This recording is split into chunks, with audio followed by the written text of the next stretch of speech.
They can do it by writing info@simplyyourhealth.com.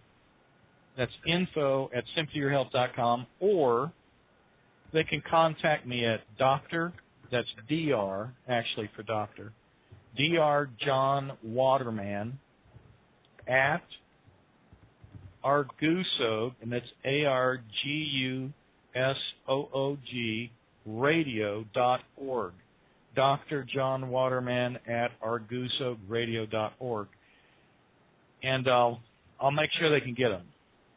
That's wonderful. Now, would you say that the doctors that primarily talk about things like that are the naturopaths? Would you say that that's more of a naturopathic cure by, say, your standard medical approach to it?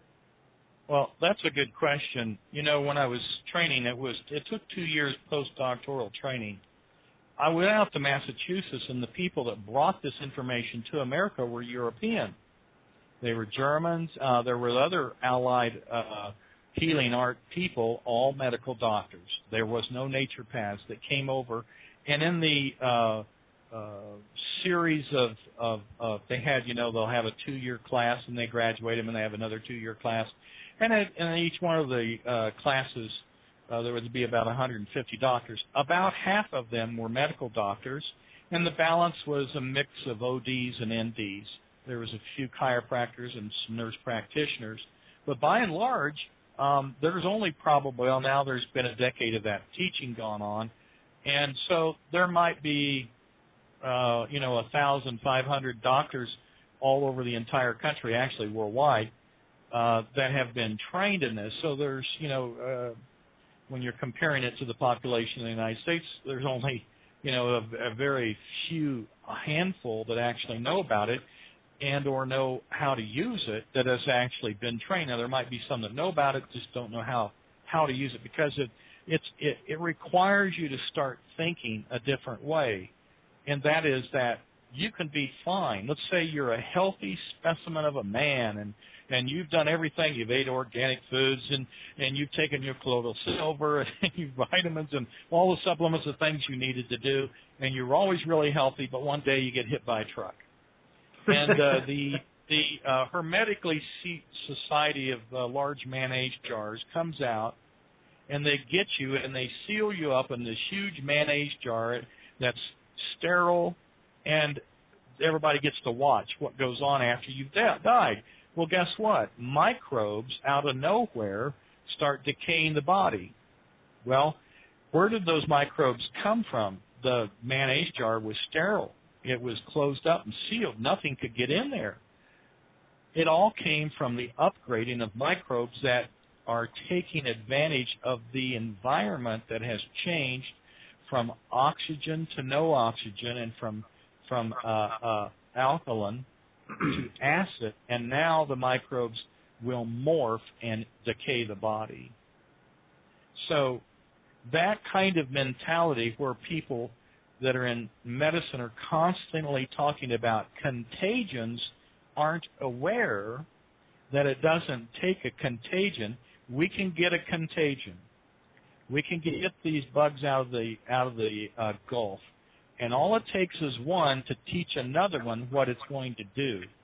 Change the DNA, and if the environment is right, one person will get deadly sick, but the other one won't. And it'll depend on how much the environment cooperates with that microbe. But it can change. And that's what pleomorphics are about. Wow, that's absolutely fascinating. I am wow, Griff, what a great interview, huh?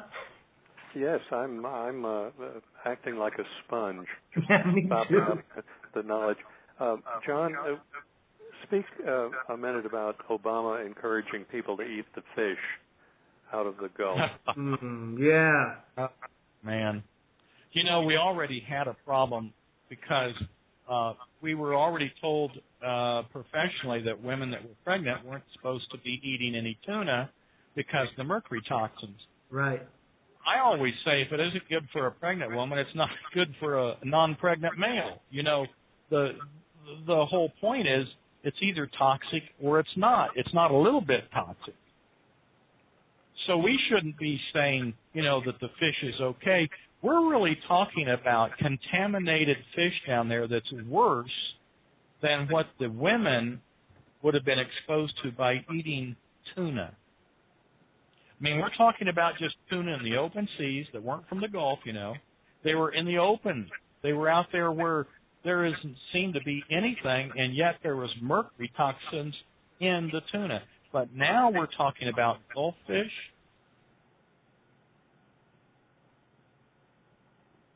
And for that organism called a fish to have exposure to corrects it, can you imagine how inside that fish a microbe could morph and then carry a deadly microbe that nobody knows exists until they've ate it?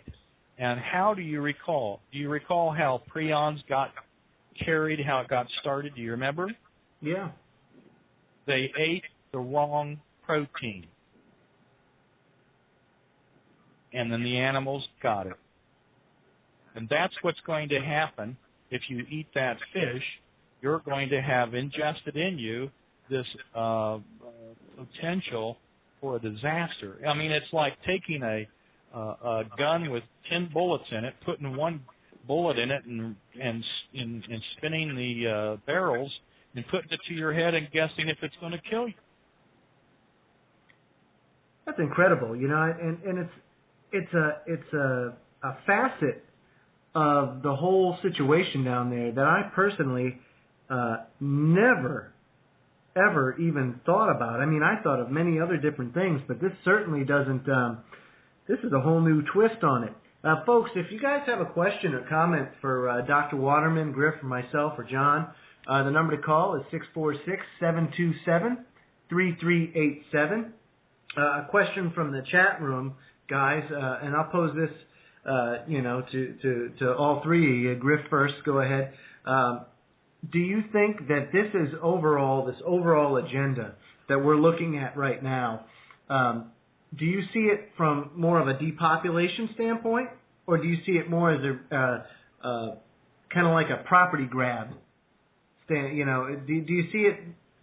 Are people's property rights the main target, or is it a depopulation scheme that you see going on? Go ahead, Griff. I don't know that it really matters. How many times have I said self and family is our only concern right now? Right. We could devote time and effort and energy to tracking all of the pieces and putting the whys and wherefores in order, but it will avail us nothing. The only thing that matters to me is that they did it, and it is happening right now. Right. We have a catastrophic bring down of the United States of America and the American the population. You're looking at 20, 30, 40 million people that have the potential of dying down there, and they're still sitting there, and they're getting sicker every day. And when they move, when they leave that area, they will bring their sickness with them and contaminate other populations in other major cities, and it will spread and spread. Am I wrong, John? I agree. It's really immaterial what the front is, but like I said before, I think there's multiple fronts, and they take advantage of multiple things in every event stage. And they take, for example, in 911, they passed the Patriot Act. It was sitting there, ready to go. Gun law attacks, terrorist attacks. They put the Nazis in the airports. They ramped up Homeland Security. They take every advantage they can of each event and on multiple fronts. And so is it an attack on our personal property? You bet it is. That's the basis of our freedom. Are they wanting to get rid of people? Particularly, yeah, they'll get rid of as many as they think they can get away with and still be able to have somebody to build their Rolls Royces and wait on their tables. They're just testing for chemical levels in these fish. And like I said, what if one of those microbes has morphed? They're not testing for a morphed H1N1 in it or this new microbe that came out as a superbug, and they wouldn't know what to look for. They wouldn't know how it's going to act, and it could enter into the food chain, and off it goes. It's going to be too late. it really is just a absolutely mind-boggling concept to wrap my arms around here, and we see it happening all the time. And Griff, you say it right every time we do a show, self and family. What is it that we can do as individuals at this point in the game that's going to make a difference or be a game changer for the rest of the world? I really think at this point it's kind of too late. And that's just my opinion. I don't know. I'd be interested to hear what you guys have to say, but I truly do feel that preparing yourself and your family for a potential civil unrest and a breakdown of society is really key here. And what do you think about that, Doc? Do you think that that's a pretty good, thought process to go by? Well, I have to agree with Griff. The country is in dangerous, disastrous recovery. It would take an emergency session of the people to recover it. And if all you can do right now is take care of your family and prepare, that's the minimum of what you should be doing. And first, take care of those that you're responsible for. And I agree with Griff. Right now, not only have we been doing the health, we've now launched into long-term storage food to talk to help some of our people get prepared, not only with their alternatives for health care, but also in their food. And it's not very often that you have long-term freeze-dried and dehydrated food where you can talk to the people and say, hey, this is GMO-free corn. This one doesn't have MSG in it, and we have gluten-free products. You don't hear about that from some of the other long-term food storage. And the point of it is that the company's most focused on people that are awake and aware, getting ready and doing things to make sure they're prepared. And so you just focus on your family right now, because if you can prepare, you'll be out of harm's way and you can just hunker down and stay. If you don't, you're going to be kind of like a refugee, and like John Moore says, that's the last thing you want to do is hoofing it out there in the woods. It isn't going to help you or do anything. Everything could be compromised. It could be microbially, it could be chemically. Who knows?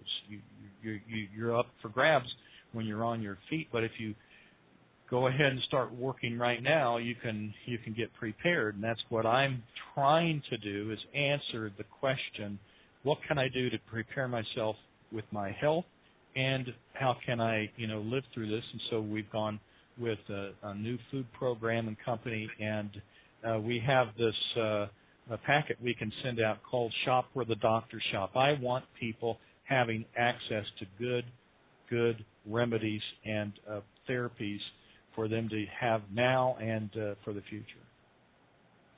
That certainly is some. And Doc, where can people go to find information like this? Do you have a website that people can go to see this kind of information? Yeah, it's going to be up and running before the end of the month, but they can still go there. They can enter their email address, and it'll give them an announcement when it comes up in a few days.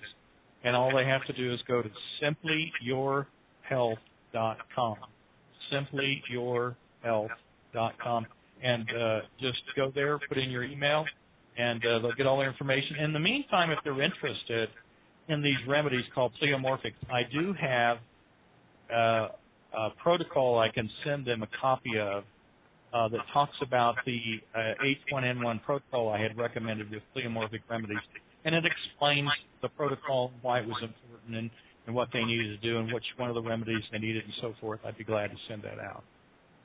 That's wonderful. And there are a lot of people that listen to this show that live in population centers. And one of the nasty things about population centers, and especially in the larger ones, is, the food's going to run out relatively quickly. And I think they gave an estimate of 3 days. And even I think that's a stretch to think that there's 3 days worth of food, because I've seen